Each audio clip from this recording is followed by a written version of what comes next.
Hi, I'm Guy. And I'm Carl. And this is Coffee with Carl and Guy.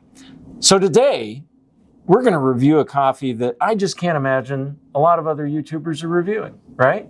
Right. And that's what we're here for. We are indiscriminate coffee drinkers, really. But we appreciate a good cup of coffee. Don't think that our, ability to drink any coffee negates the fact that we don't appreciate quality coffee. So, today we give you Costco. Yeah. Kirkland. Costco. Single origin. It's a single origin. Okay. And what is it? So we're going to be drinking the Organic Mexico Oaxaca. It is a limited edition.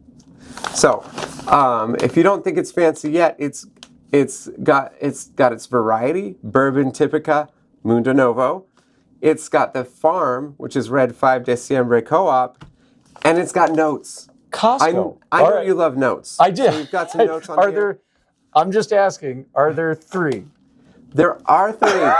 There are three. Why are there three? I don't know. So, but what are the three? We've got caramel, we've got chocolate, and we've got roasted peanuts. Honestly, that just sounds delightful, right? It sounds good, and I like it. I like the specificity of the roasted peanut. I like the fact that they put the farm on there. I know.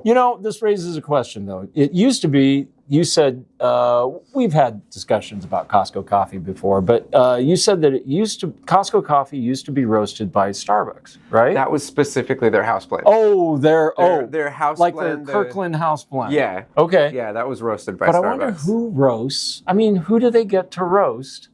It's not like Kirkland does this. They're farming it out, Who knows? Who roasts?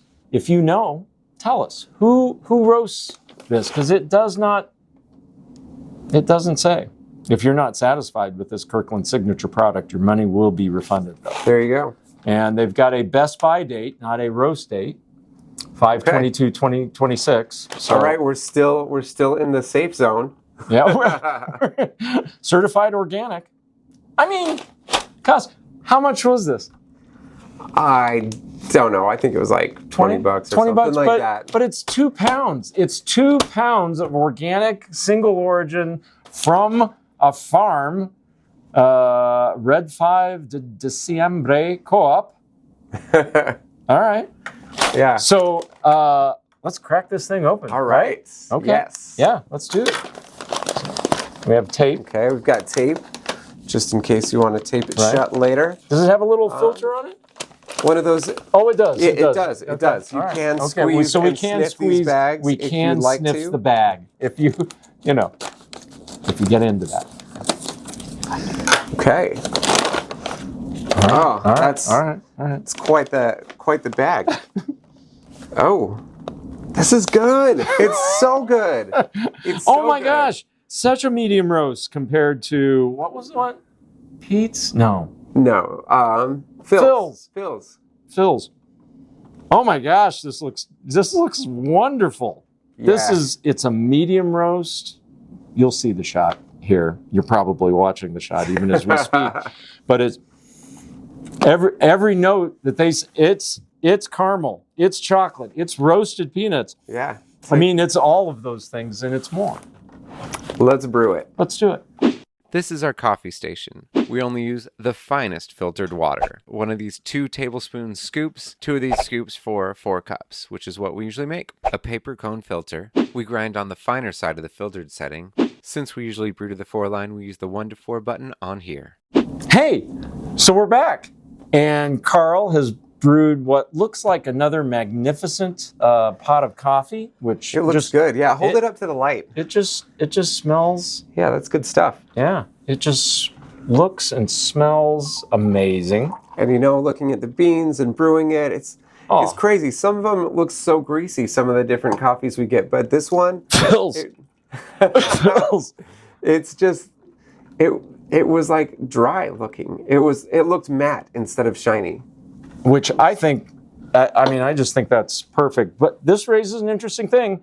The tasting notes for this coffee are pretty much identical to the one for Phil's. Yeah. The 3 tasting notes. Caramel, chocolate, nuts, right? Yeah, they said nuts. This said roasted peanuts specifically. Roasted peanuts. And that's how you can tell it's a specialty blend. Right. Well, not blend. Not single blend, origin. single origin. Single origin, yeah. Single farm. Right. From a one farm, you know. Yeah. That's pretty. You know, at some point you just realize you might just love coffee. but it really does stand out. This one really stands out. Yeah. I think. This is pretty exceptional. All right. We got to dive in. I already did. Oh.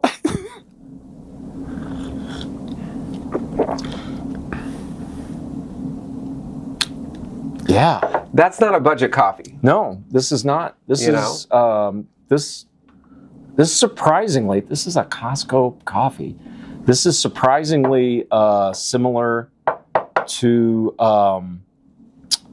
like a Brazil, like some of the ones that we've had, not from the Cartel, Cartel coffee. They've got.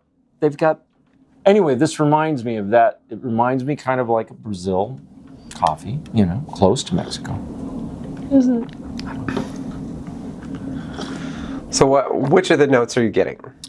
I'm getting nutty. Yeah, me too. Right?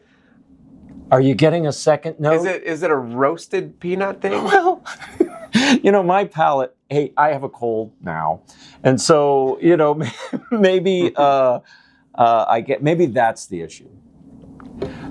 This does raise an interesting question for me. I don't know if for you or for the viewers, but I don't know if I've mentioned this before, but I obsess about grind size. Yeah. I obsess about, getting the right grind. Like for every bag of coffee, I'm tweaking it until it's, just awful. And then I dial it back and I tweak it the other way. And I'm always looking for that like perfect grind. And it's an illness. It really is. It's a disease. It's like my OCD brain cannot stop. That's obsessive coffee disorder. It is. Exactly. And I just wonder if we would taste more if we tweaked the grinds, or if we did so we're thinking about like having a selection of grinders out here. Yeah. And comparing those, that's something that we're interested in doing. But I just always wonder about that. Like if you ground this coffee on a $3,000 grinder, like one of those, like those Monolith or whatever they are, that take up a whole kitchen. No one has those. Do you have those? What would it taste like then? That's true. That's true. I feel like that would be a great thing for another show. Yeah. So we should crowdfund a Monolith grinder. Well, one thing I like about what we're doing right now is you guys know the equipment we use, the measurements we use, and the grind we use. Right. So really, if we were dialing it in, could we really fairly compare these coffees?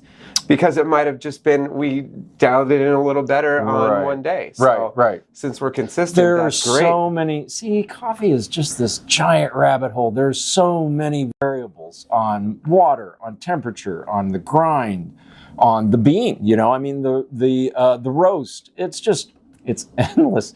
So, what I have enjoyed is just stepping back and let Carl do his thing with this coffee, which is amazing. And I find a tremendous amount of satisfaction with that. Yeah, it's delivering the roasted peanut. I'm getting the roasted peanut, not just like a lightly salted peanut. No, it's it's slapping you across the face with peanut. Yeah. It's great. You could crack it out of its shell and throw it on the floor of a steakhouse.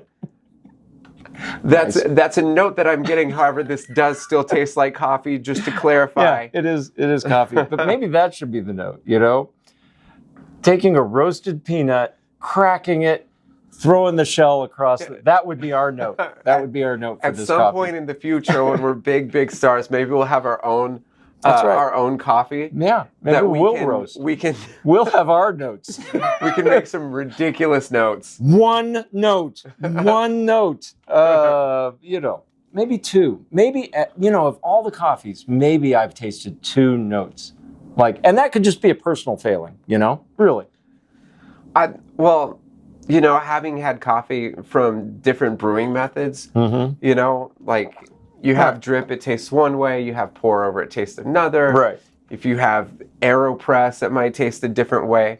So I think that's another episode we're thinking about doing, different brew methods. Yeah, but there's a lot of factors that come into which note comes to the forefront. Right, exactly. So, yeah. It's not to say that there's not chocolate and caramel in there. I feel like by definition, a coffee is going to have a little chocolatiness. It's going to have a little carameliness to it. Yeah. Because it's a coffee, and that's kind of part of the coffee flavor. Do you need those notes then? Are those cheater notes? They're cheater notes. It's just great though. Great. Well, that about sums it up, right? I think so, yeah. So, this is I'm forgetting, the Mexico? They just call it Mexico? Yeah. Oaxaca. Yeah, Oaxaca. So a single origin, one farm, Kirkland brand, Costco coffee.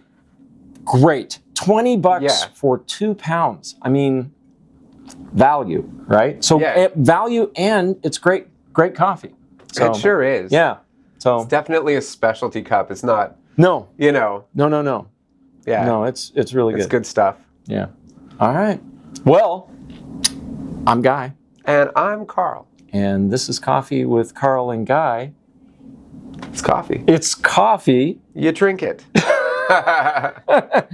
Like and subscribe. Let us know if you've had Kirkland coffee. Let us know what you think. Let us know if you have a monolith grinder. Is it a monolith grinder? I don't know. It's the big, huge. It's that giant thing. You know, it's $3,000 for a grinder. You know, I see all these YouTube channels, and they have like these setups for coffee, and it's like 10 grand. I mean, you're looking at 10 grand on this. Who spends 10? I mean, if I had 10 grand, that's a car. You said monolith. I was thinking metate, where like a big rock that you. No, not like that. Could be. That's our speed. We could do the rock. Anyway, I hope you guys have a great day. Thanks for watching. Thanks.